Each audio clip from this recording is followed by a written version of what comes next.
Hey everybody, this is So Many Sequels. I'm Josh. I'm Andrew. I'm Garrett. No, I'm David.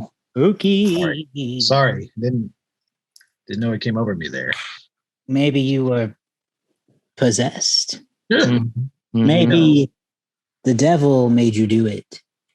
Maybe if we're lucky, some interesting people will possess this podcast.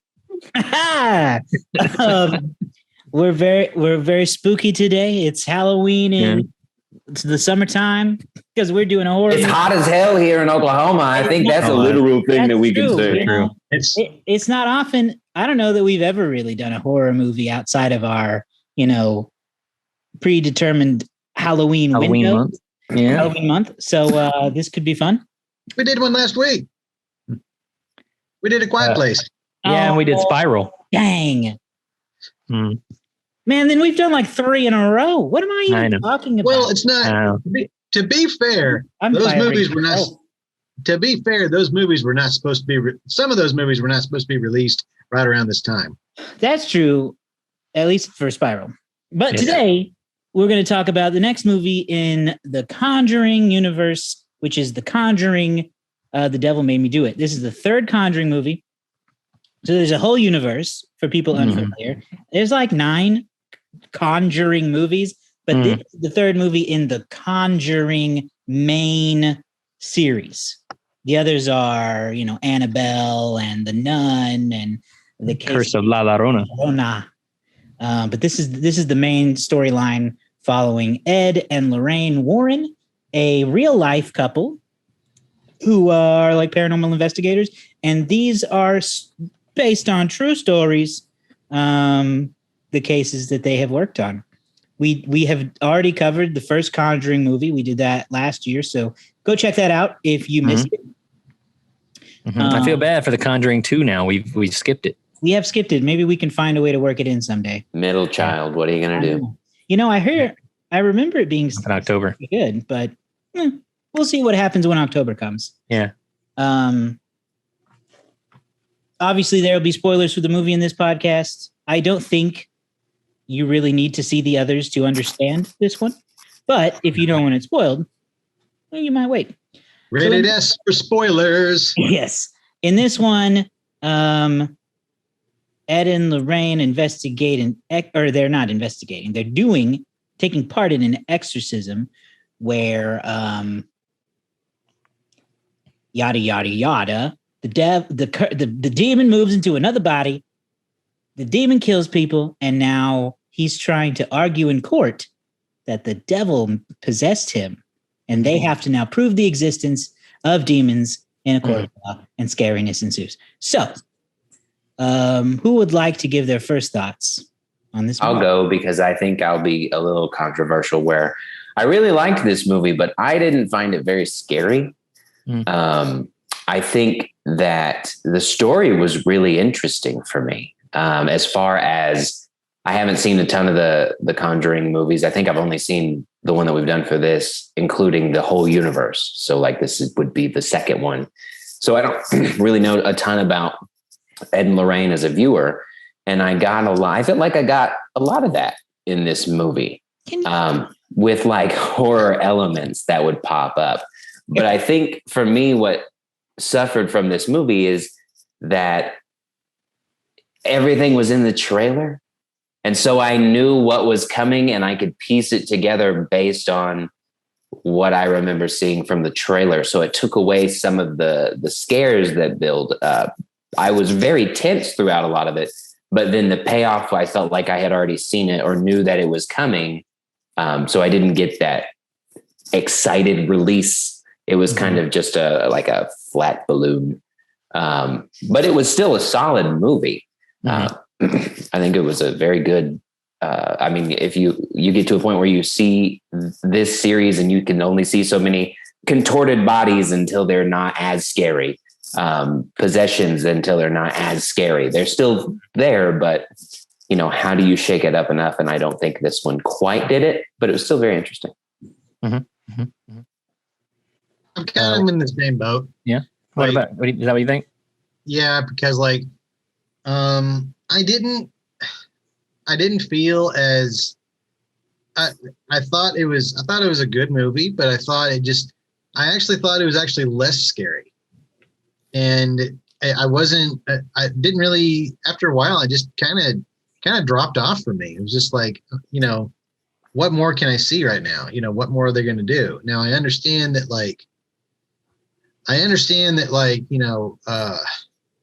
as the plot goes on, there's that reveal. I loved the grandfather or the grand priest that they were like at the house that they went to. That was great. But overall, no, it was just, like everything that you wanted to see, everything that was the thrilling parts were all in the trailer. There was nothing big. It's kind of like, it's almost a better version of The Little Things, I will say that, so in anticipation for this, I did go ahead and watch The Conjuring 2. Not necessarily because I thought the story would play in, but I really thought that if it's an anthology kind of series, right? They're based on different things at different times. This one's set in 1981. The previous were set in, I think, the 70s. I think in a bubble, as a non-horror guy, I would say that this was a pretty good horror film in a bubble, with a decent enough story and some good scares. I wasn't terribly frightened. I mean, I was ready. Like I kept getting, there were tense moments and I was ready to be really scared. But compared to outside of that bubble, within the framing of Conjuring 1 and Conjuring 2, I didn't find this to be as scary as those movies. The payoffs weren't as scary. I at first I thought the idea of ditching the haunted house framing for a bit more of a mystery type story, because that's kind of what you have here, of them trying to find a way to prove that this guy was possessed by a demon. So they have to find some way to prove supernaturally that this happened, right? I thought that might be interesting, but as it went on, I honestly kind of felt like as the story went on, the guy who was possessed became less and less of a main character, and and it just became purely about the Warrens. And don't get me wrong, the Warrens as characters are the best thing about this franchise. Like the Patrick Wilson and Vera Farmiga. However you pronounce the last name. Say it with confidence and people will believe you. Vera Farmiga. They have great chemistry. Their characters, I love that they have genuine affection for each other despite everything they've been through.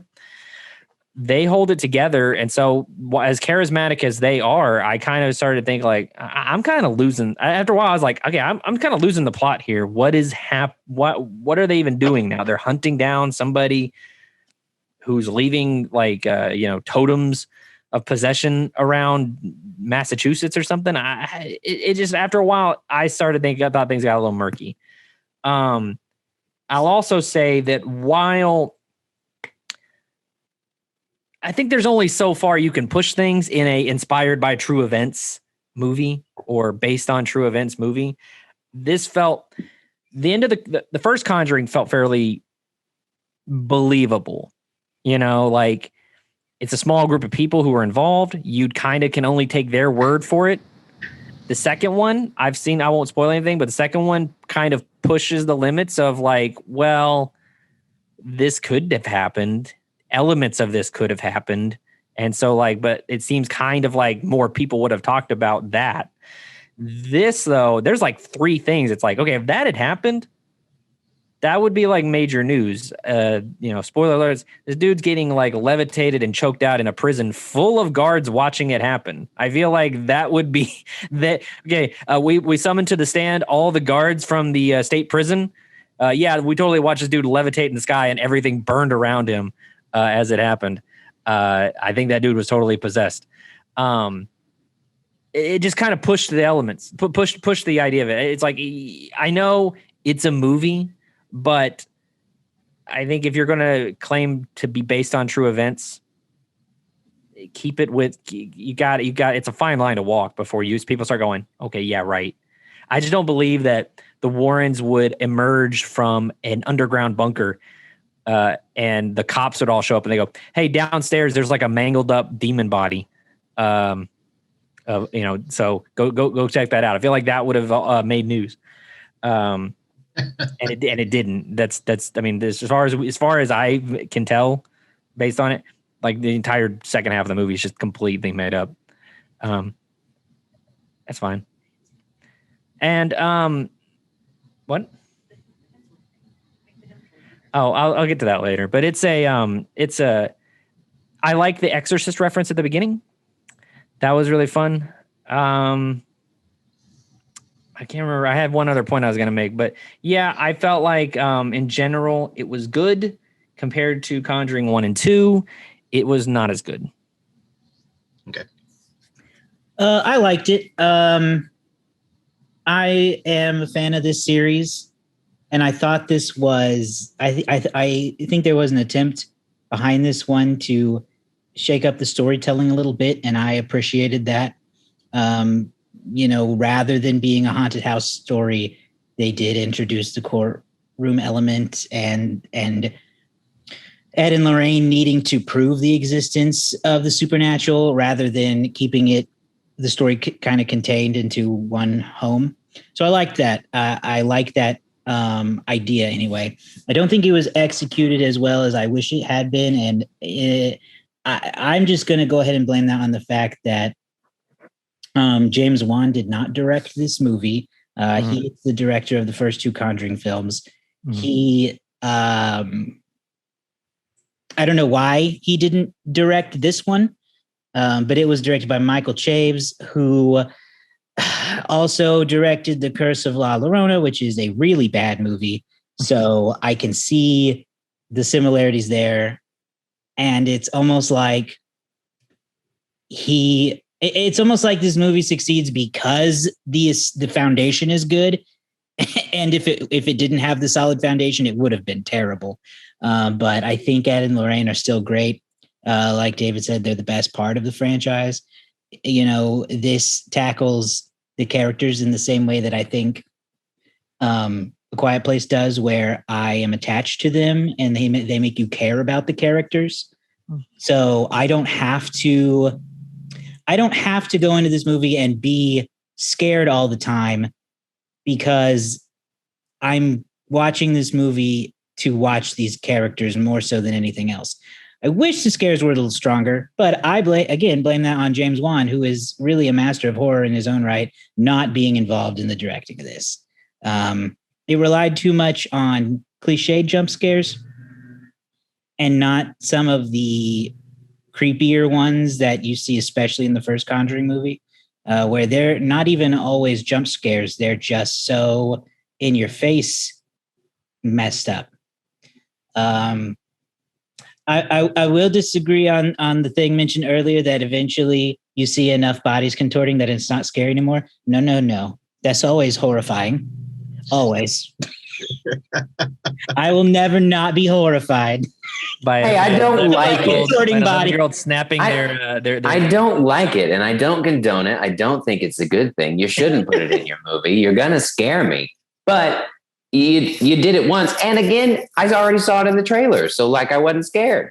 But yeah, I think it is definitely front loaded on the scares. Like the first bit before the title card is I think some of the scarier imagery. Everything else is kind of like the prelude, I guess. Prologue. That was scary. That was super. Yeah, I thought I was ready for it. The undead corpse was fairly scary too. That zombie was scary. That dude could run. That was weird to look at. I was not happy about it. There were aspects of it that felt almost like it was trying to put like a horror mask on an action adventure type thing with why do we have zombies? That's new. I didn't hate it. It just was like, this is different and I need to think about it. But David, you said that the story almost gets lost somewhere in the middle there. And I completely agree with you where it seems to have forgotten what it was about. Because I wanted this movie, when I saw the trailer and read about it, I wanted to see this argued out in court. Like I wanted a horror courtroom drama, but we only got 2 scenes in the courtroom. Yeah. They were blips, if that. Yeah, I don't even know if you could really call them a scene. Once we see Arnie in the court initially, where he pleads his case, or he doesn't even plead his case. He just pleads not guilty by reason of possession. On reason of possession. And then we never see him in the courtroom again until the very end of the movie. And we lost all of it. I have to blame. Okay, so like we're smarter than this. I mean, I thought we were as a film society. I thought we were smarter than this about how the law works. You don't start a court proceeding and then try to find evidence. All of the evidence for your point, for your rule of demonic possession, you would have months to find all that stuff. It's called the evidentiary period.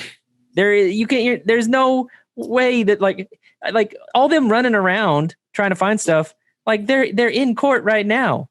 You got to have your witnesses ready. You got to have your evidence ready. So like when the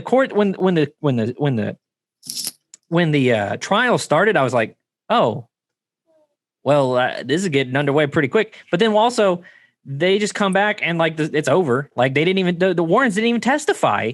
And in theory, they would be the primary two of the primary expert witnesses to bring in. Yeah, they would be the main witness. I will say I'm wondering if maybe the thought process was,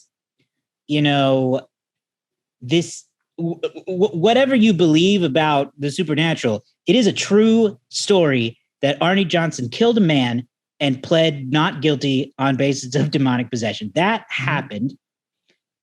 And it's part of record. So that's not debatable. So I'm wondering if they were like, no, this is real. He didn't win the case. No one watching this movie could possibly think he would win this case. So maybe they thought, well, why focus on that inevitability? I don't agree with it. I'm just wondering if that's what they were thinking. Yeah. Like, I don't think that you need the courtroom. Like we all know where it's going. It's a good question why not to put more attention on it though. I don't think you need the courtroom to be I don't need the trial necessarily. I need the testimony.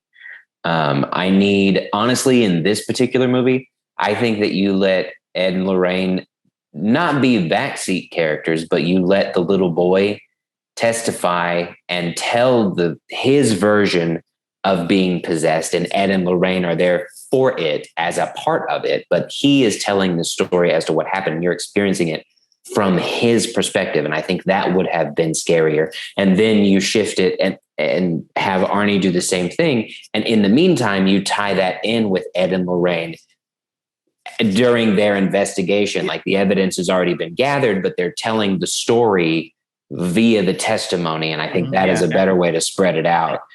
And I think that would add a little bit more of a first person perspective and give me those scares. Yeah. In a legitimate way that aren't just jump scary. Yeah. I mean, at the very least, you could use the courtroom setting as a framing device for telling the rest of the story, Yeah. So, I mean, I agree. I would have liked to have seen, because, I mean, it's a matter of public record. So surely what was said is on record somewhere, like is on file somewhere. So you could see what arguments were made or what evidence was presented. Because I'd be interested to know what the only person in U.S. history to plead innocent by way of possession or not guilty by way of possession would bring if they brought anything. I mean, I felt bad for the guy. He killed the only unlikable character in 3 Conjuring movies.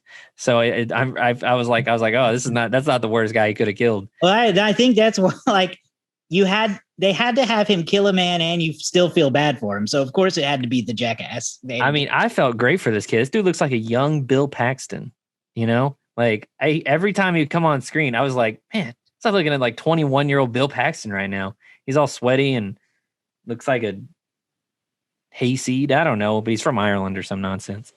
Well, and my thing was, as far as the killing, I feel like that, again, looking at it in, the based in true events aspect, maybe he did kill him. He was, I mean, from this perspective of this movie, this guy was very handsy with his girlfriend. He was very rude in how he treated everything poorly. He was not a great guy. Mm-hmm. Maybe he lost his temper and he, stabby stab, and then they just covered it for each other. They're very much in love. They're still married according to the end, titles there, spoiler. But, who knows? Then maybe that's one thing that you're supposed to walk away wondering. It's like, maybe this is making me think, is this what they told in the court? Or maybe it's true. Who knows? Yeah. Yeah, it's always been a bit of a tricky thing with these three movies because I've been trying to research the events after the case, and the second one has a lot more. The second one, they bring in a lot more questioning of whether or not it's being made up, whether or not it's a hoax, the event that's happening. And so seeing somebody actively trying to disprove or the burden of evidence is on the defense, I guess, to prove that he was possessed. But I mean, I could have made some very interesting arguments. I argued that the first Conjuring movie was, in my opinion, a better faith-based movie than a lot of faith-based movies, because it really asks the audience to imagine that the supernatural, that, God and the devil are real. And sort of challenges those ideas. And like, it puts it in the forefront. This could have really been a better version of any of those movies that put God on trial or the devil on trial or anything like that, because it deals with a real life event. I don't know, but I agree with that. I mean, the best line in the trailer, and I think in the movie overall, was Ed says something along the lines of, "We've been, the court acknowledges the existence of God for as long as whatever. It's about time they acknowledge the existence of the devil as well." And that is a very interesting concept that I think, a faith-based person in a court of law would have to go, well. Yeah, I mean, you sit there, you go, fair enough. You literally have to swear on the Bible whenever you come in to that's essentially a part of it. So like, I don't know. I feel like, again, like we talked about, I feel like the story got a little muddled. It did. It got muddled. That's so, for me, I have this, there's a handful of movies that I make this comparison with when it comes to threequels. All right. And that is, and it's a recent thing, but this movie, The Conjuring, The Devil Made Me Do It, is kind of a Luke Hemsworth.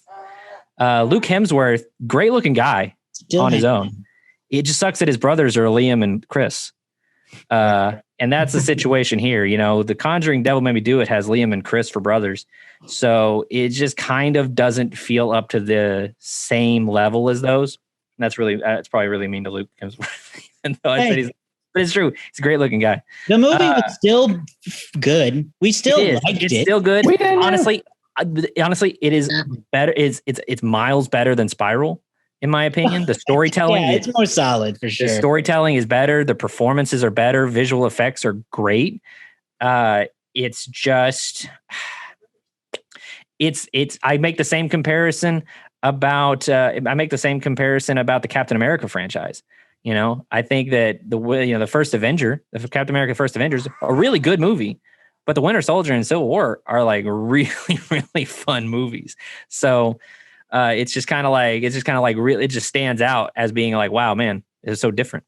It did annoy me that Arnie knowingly invited a demon into his body and then was just gonna not tell anyone. Well, and unfortunately for them, out of control. The only guy who was aware has a heart attack and goes into a coma. Yeah, that's unfortunate. Also, not sure how I feel about that subplot, mainly because it felt like it just served to weaken Ed for some reason that didn't need to be. And then it led to that silly moment where she had his heart pill in her locket. Yeah. She foresaw the future. It was a little cheesy for me. The heart pill in the locket was a little cheesy because he always forgets his pills. I will say one of the best scares in the movie, though, is when the undead bloated zombie is in their house and he's about to stab it. That was actually one of the genuine, because when things snap and it turns out it's not there and he's about to stab Lorraine, I genuinely did go, oh no, because I care about those two characters. Right, and I think, and I didn't think that was possible. How can they get Ed? Yes, and I think it. I mean, we don't make lists. Someday maybe we should make lists, but without a doubt, I think they have created the Warrens as characters in film, and maybe not as real life people, I'm sure they're very nice. I'm sure they're nice as real life people, but as characters in film, Ed and Lorraine Warren, I think, have to be one of the best on-screen couples, at least in horror.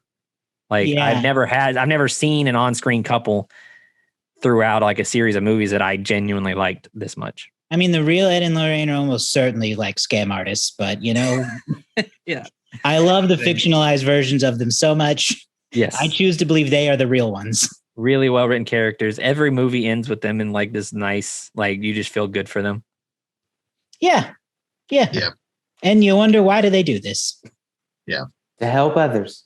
Yeah, I'll tell you what though, you guys haven't seen The Conjuring 2. Did you guys see The Nun? No, I'm scared of the nun. Nuns already kind of freak me out, like normal nuns. When he walked in at the end of the movie to put the keepsake from this particular case, and I saw the painting of the nun in the background, I went, "Oh no, not again!" Yes, I do love their little basement of horrors has so many little cameo things and Easter eggs to other movies. Yeah. Love it. Yeah, so Annabelle. I was creeped out by Annabelle in the first movie. The Nun really drove it over the top.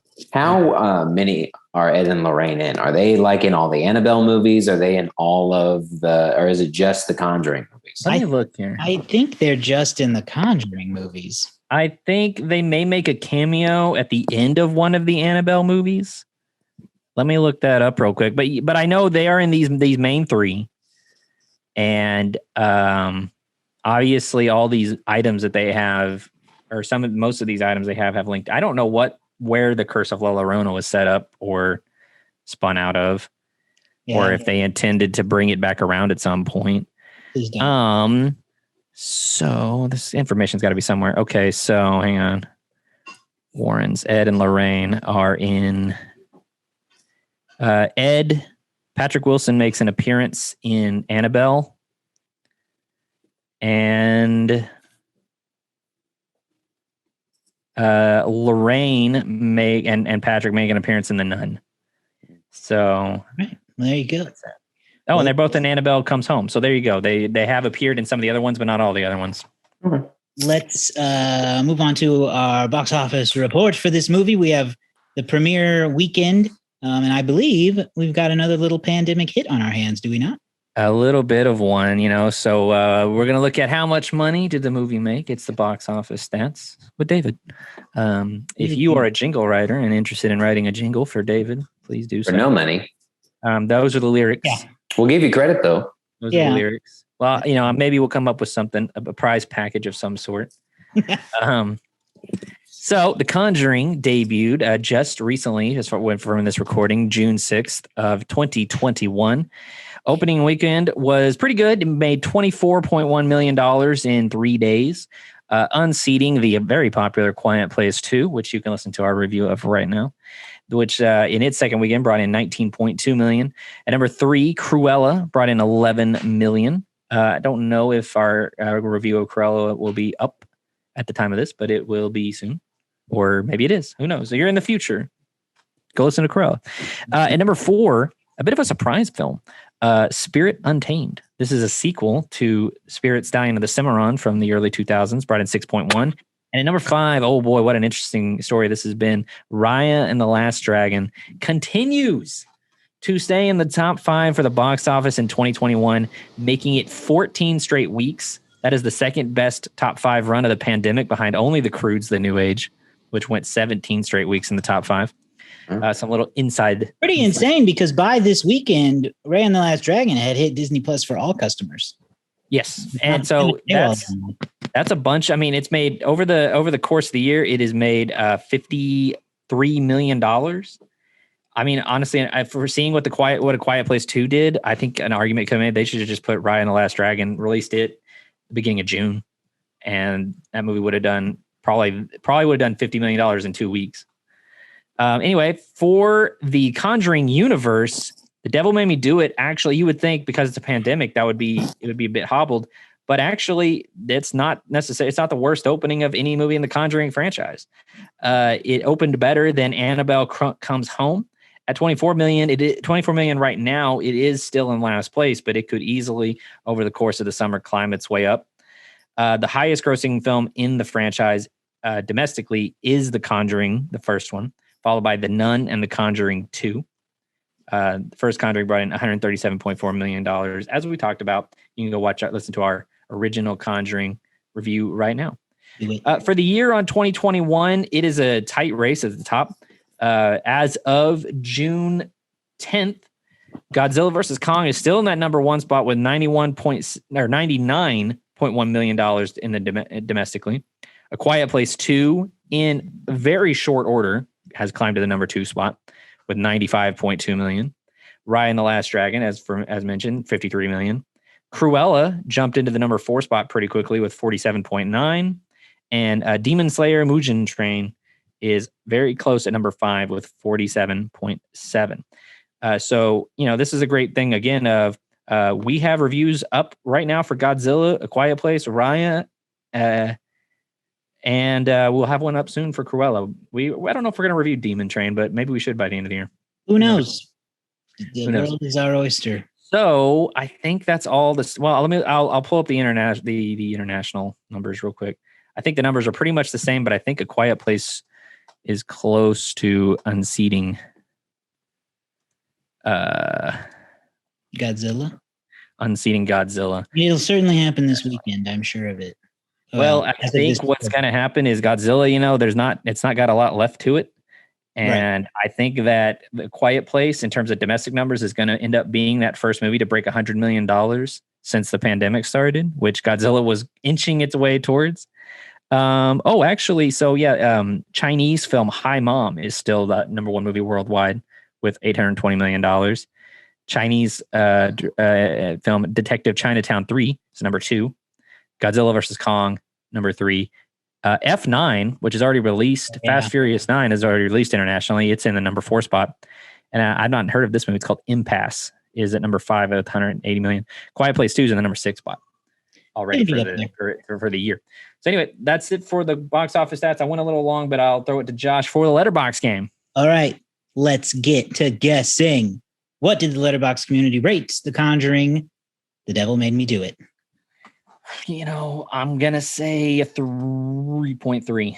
We got a 3.3 on the table. High. I'm going low, 2.5. We got a low 2.5 and a high 3.3. I go 3.1. That's a good 3.1 for Andrew in there. Hang on, I got to count in my head. Ooh, I don't think anybody's exactly right. I want to say, Josh, that the lighting on your face right now is like... Is it majestic? It is. We have a tie. We have a tie between Andrew and Garrett.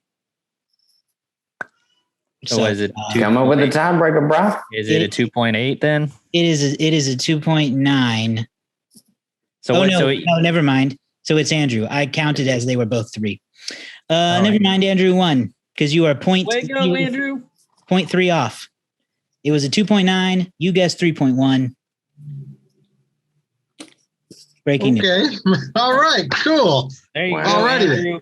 Mark it in your history books. I almost pulled a Steve Harvey, but at least I claimed no winner instead of naming the wrong one. That's true. That's true. Andrew gets his. So that brings Andrew's Letterboxd score for the year up to 3. His first win since Nomadland, which in terms of release date was more recent than when he actually got it right. So for the year, it's Garrett in the lead, or Garrett and Josh are tied at 5. I've got 4, and Andrew is sitting pretty with 3 wins for the Letterboxd game. Josh, why don't you read us some of the top? Yes, thanks for reminding. I meant to. So the top review, actually, this is the only one I'm going to read just because I think it's perfect. This is from Oppie.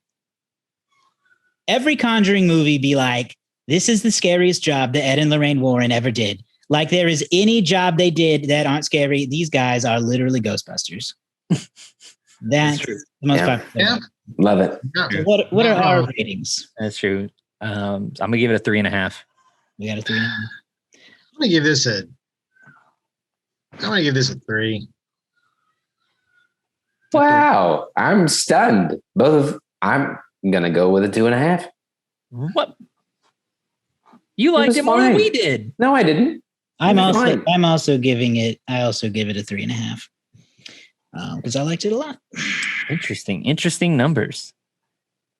Because, my thing was Conjuring 1's a 5-star movie. Conjuring 2, I think, is a 4-star film. This was a little bit between.